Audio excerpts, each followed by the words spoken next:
Hello and welcome back. This is going to be a bit of a weird one. I'm basically covering all of the winter things coming up, so the entire roster of what is coming. But first, a quick message from Code Red, that pesky Odo.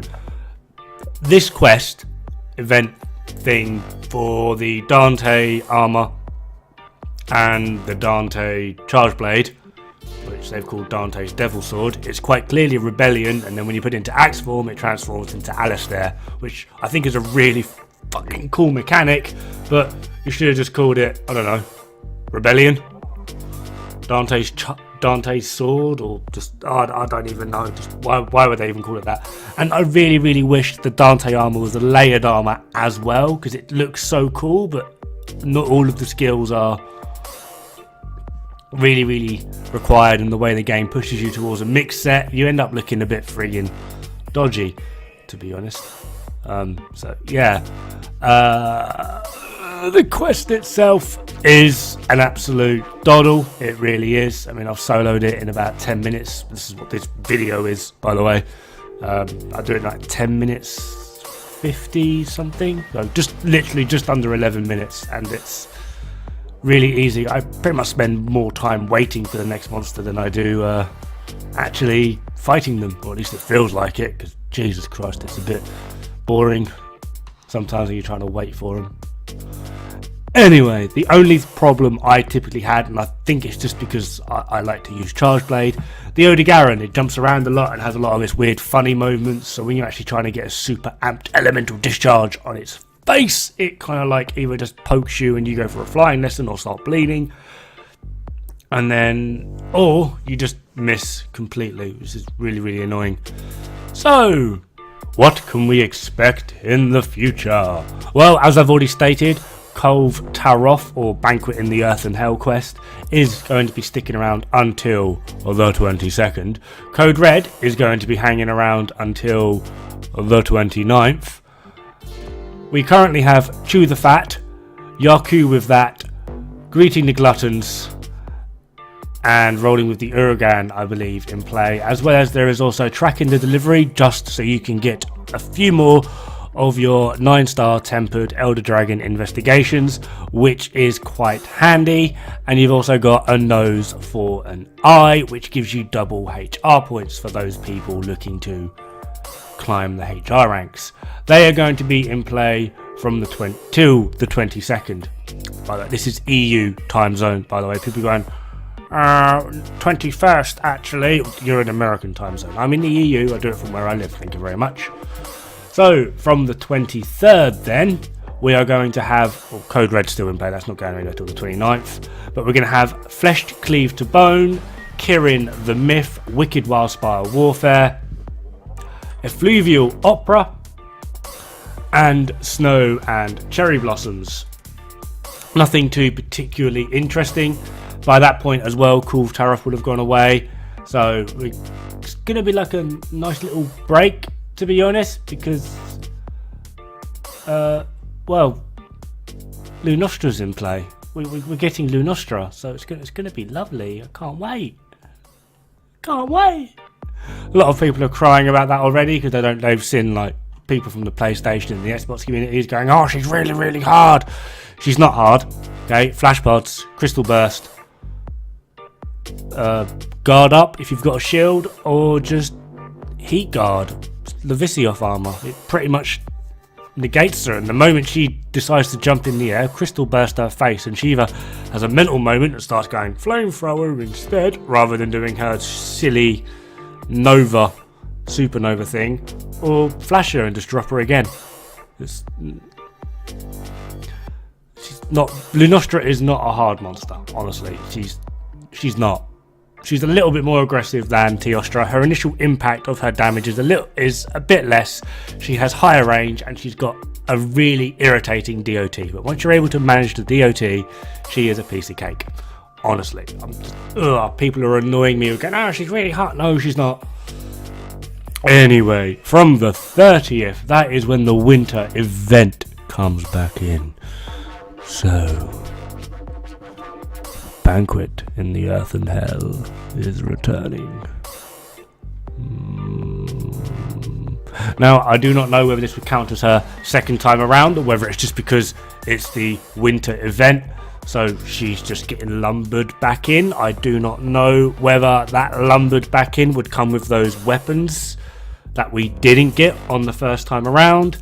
I honestly could not tell you. However, she is coming back around, so if you haven't been able to get everything you want, like I still need the heavy bowgun glutton and the charge blade horn, because honestly I am so bored of Cove Taroth. My god, that week where she's going to be away, I'm going to be like, oh my god, yes, she's gone, and then the day she comes back I'm going to be in the friggin' back of my house screaming and my wife is going to hate me. So other than that, we are literally going to be getting every single event quest back. That does include every hunter's dream for the Wyvern Impact, or Wyvern Ignition Impact, the full name, the so-called best greatsword in the game. So if you haven't got that, this is your second time coming. Do get it this time. It is definitely worth it. We also are going to be pretty much getting absolutely everything. Throne Taker, Keeper of the Other World, Relish the Moment, Simple Task. They are all coming back, as well as a Whisper of a White Mane, which is Temper Kirin, just so you can get your Kirin Gamma armor, which does actually look, well, stats wise it looks good, and the perks, they look good. How it actually looks is the exact same as Kirin Alpha. Yeah. Can't wait. Gonna look like a magical pony. My little pony kills the whole world. So that is indubitably going to be fun. Okay, can't wait. So we're going to have Lunastra, Cove Taroth, Tempered Kirin, Relish the Moment, which is technically an Tempered Devil Joe because it has this absurd amount of health, but it's just Tempered Devil Joe. Throne Taker is going to be quite fun as well, a terrifying tempered trio of Nergigante, Teostra and Lunastra are your opponents in this quest. Defeat them to acquire highly prized, sullied and shining stream stones. It's going to be wondrous. So, the overall consensus, because we're obviously getting more and more as time goes on, when these events are coming round, they are epic. And I, for one, can't wait. It's looking really, really promising with the way this game is going at the moment. Kind of wanting things like Brachydios back, just because I would love to see a turf war between Devil Joe and Bracky, and just watch Bracky annihilate that bloody irritating, self-centered, self-righteous, Jagras-eating, dodo-consuming prick. Honestly, Bracky would nuke him. I'd also love to see a turf war, as they're called, between Brachydios and Nergigante, and just see Nergigante get his face piled in. That would be amazing. Like, Nergis takes on absolutely everything, as well as Devil Joe as well, and I would just love for it just end so badly. Just like, yeah, you took on the wrong slime covered, punching, missile faced brute wyvern. You are going down, Nergigante. Devil Joe, you're soon to follow. And then I just want to see him just fly through the air as he does and just be like, you know what, Basil, you're getting it as well. Get your weird testicle chinned underbelly of disgustingness down here and just literally just blow up Basil. Have a taste of your own medicine. That would be amazing.